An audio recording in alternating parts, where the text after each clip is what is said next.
সুধী বৈষ্ণব ভক্তবৃন্দ, প্রণাম রইল আপনাদের চরণে। আশা করি সকলে ভালো আছেন। প্রণাম জানাই শ্রী গুরুদেবের চরণে, প্রণাম জানাই আমার জগদীশ্বর ভগবানের চরণে। কোটি কোটি ভক্তিপূর্ণ প্রণাম। ধারাবাহিক অনুযায়ী আজ আমরা শ্রীমদ্ ভগবদ গীতার দ্বিতীয় অধ্যায়ের 28 নং শ্লোকটি উপস্থাপন করব। আসুন আমরা সকলে ব্রতী হই।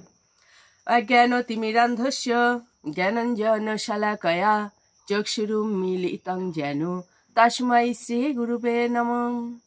নমো ওম বিষ্ণুপাদায় কৃষ্ণপৃষ্ঠায় ভূতলে শ্রীমতে মহানাম স্বামিনীতে নমামিহে।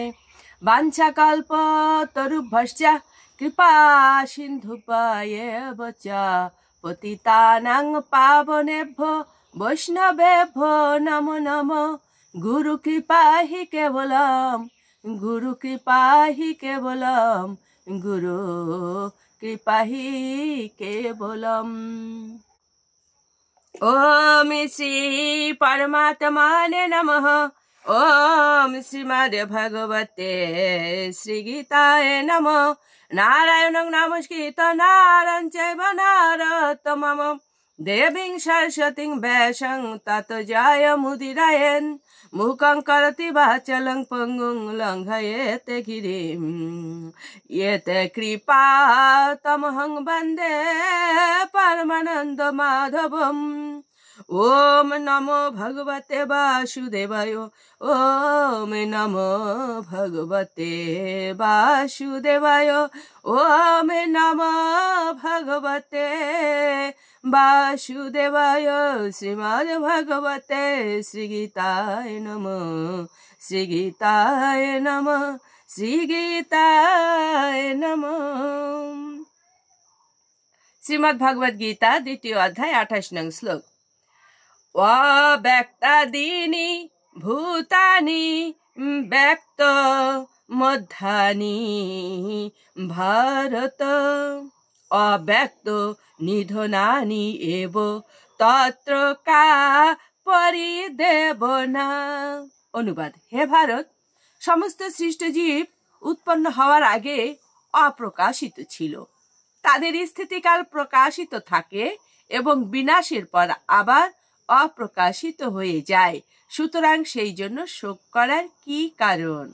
সুধী বৈষ্ণব ভক্তবৃন্দ, এখানে ভগবান বলছেন অর্জুনকে যে একটি জীব যখন সে জন্মগ্রহণ করে তখন সে প্রকাশ পায়, কিন্তু তার আগে তো সে অপ্রকাশিতই থাকে। তো এখানে তাৎপর্য কি বলা হয়েছে? আত্মার অস্তিত্বে বিশ্বাসী এবং অবিশ্বাসী উভয় মতবাদকে মেনে নিলেও শোকের কোনো কারণ নেই। যারা আত্মার অস্তিত্ব স্বীকার করে না, বৈদিক মতাবলম্বীরা তাদের নাস্তিক বলে অভিহিত করে। তবুও এমনকি যদি তর্কের খাতিরে এই নাস্তিক মতবাদকে সত্য বলে গ্রহণ করা হয়, তাহলেও অনুশোচনা করার কোনোই কারণ নেই। কারণ জড়ের মধ্য থেকে প্রাণের উদ্ভব হয়ে যদি তা আবার জড়ের মধ্যেই বিলীন হয়ে যায়, তবে সেই অনিত্য বস্তুর জন্য শোক করা নিতান্তই নিরর্থক। আত্মার স্বতন্ত্র অস্তিত্বের কথা ছেড়ে দিলেও সৃষ্টির পূর্বে জড় উপাদানগুলি থাকে অব্যক্ত। এই সূক্ষ্ম অব্যক্ত থেকে আকারে প্রকাশ হয়। যেমন আকাশ থেকে বায়ুর উদ্ভব হয়, বায়ু থেকে অগ্নি, অগ্নি থেকে জল এবং জল থেকে মাটির উদ্ভব হয়। এই মাটি থেকে নানা রূপের উদ্ভব হয়। উদাহরণস্বরূপ বলা হয় ইট, সিমেন্ট, চুন, বালি, লোহা আদি সবই মাটি। সেই মাটি থেকে যখন একটি প্রাসাদ তৈরি হয় তখন তার রূপ ও আকার প্রাপ্ত হয়। তারপর একসময় সেই প্রাসাদ ধ্বংসপ্রাপ্ত হয়ে মাটিতে মিশে যায়। যে বস্তু দিয়ে প্রাসাদটি গড়া হয়েছিল তার অণু পরমাণুগুলির কোনো পরিবর্তন হয় না। যে বস্তু দিয়ে প্রাসাদটি গড়া হয়েছিল তার অণু পরমাণুগুলোর কোনো পরিবর্তন হয় না। তো শক্তির সংরক্ষণের নীতি বর্তমানই থাকে। কেবল সময়ের প্রভাবে তার রূপের প্রকাশ হয় এবং অন্তর্ধান হয়, সেটি হচ্ছে পার্থক্য। সুতরাং এই আবির্ভাব ও অন্তর্ধানের জন্য শোক করার কি কারণ থাকতে পারে? যে কোনোভাবেই হোক না কেন, এমনকি অব্যক্ত অবস্থাতেও বস্তুর বিনাশ হয় না।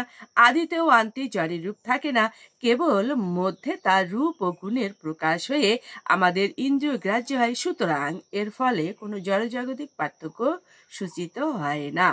সুধী বৈষ্ণব ভক্তবৃন্দ, আমরা এতক্ষণ যে তাৎপর্য বা শ্লোক অনুবাদ শ্রবণ করলাম, এতে ভগবান অর্জুনের মাধ্যমে আমাদের এই বার্তাটা পৌঁছে দিলেন আমাদের শোক করা উচিত নয়। যে আমরা যাদের আপন বলে জানছি, এরা একসময় আমাদের আপন ছিল না, আবার ভবিষ্যতেও থাকবে না। তাহলে এদের জন্য শোক করার কি উচিত? আবার এখন সে জীবন ধারণ করে আছে, এটা ঠিকই, কিন্তু একসময় সে ছিল না, আবার মৃত্যুর পরে সে একসময় থাকবে না। শুধু বৈষ্ণব ভক্তবৃন্দ, এত কিছু আমরা শ্রবণ করলেও অন্তরে অনুভূতি দিয়ে আমরা বুঝতে তখনই সক্ষম হব যখন আমরা অভ্যাস করব, আমরা গীতা অভ্যাস করব, আমরা যোগ করব, আমরা শুদ্ধ ভক্ত হব। আমরা নিরন্তর অভ্যাস করি, অভ্যাস করতে করতে একসময় এটা আমার অনুভূতিতে সাড়া দেবে। না হলে এটা শুধু শ্রবণ মাত্রই পড়ে থাকবে। শুধু বৈষ্ণব ভক্তবৃন্দ, আমরা এগুলো শুধু শ্রবণ করব না, আমরা এগুলো জীবনে প্রয়োগ করব। আসুন আমরা মাহাত্ম্য বলে এই বিশ্রামে চলে যাব। ওম শ্রী পরমাত্মনে নমঃ। ওম শ্রীমদ্ ভগবতে শ্রীগীতায় নমঃ।